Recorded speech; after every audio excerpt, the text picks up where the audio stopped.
جی، یہاں یوم عاشورہ کے بارے میں مختصر اور جامع اسلامی معلومات پیش کی جا رہی ہے۔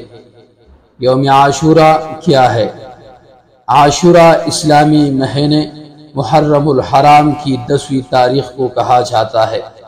یہ دن تاریخی و روحانی اعتبار سے بہت اہم ہے۔ اہمیت عاشورہ: نمبر 1، حضرت موسیٰ علیہ السلام کی فتح۔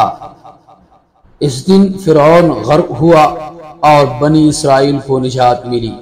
نبی صلی اللہ علیہ وسلم نے فرمایا، یہ وہ دن ہے جس میں اللہ نے موسیٰ کو نجات دی۔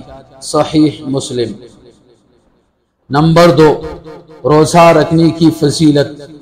نبی کریم صلی اللہ علیہ وسلم نے فرمایا، عاشورہ کا روزہ گزشتہ سال کی گناہوں کا کفارہ بن جاتا ہے۔ صحیح مسلم۔ نمبر 3، افضل طریقہ۔ عاشورہ کا روزہ 9 اور 10 محرم یا 10 اور 11 محرم کو رکھنا سنت ہے، تاکہ یہودیوں کے ساتھ مشابہت نہ ہو۔ نمبر 4، شہادت امام حسین رضی اللہ تعالیٰ عنہ۔ 61 ہجری میں اسی دن واقعہ کربلا پیش آیا۔ امام حسین اور ان کے اہل بیت نے ظلم کے خلاف حق و صداقت کی قربانی دی۔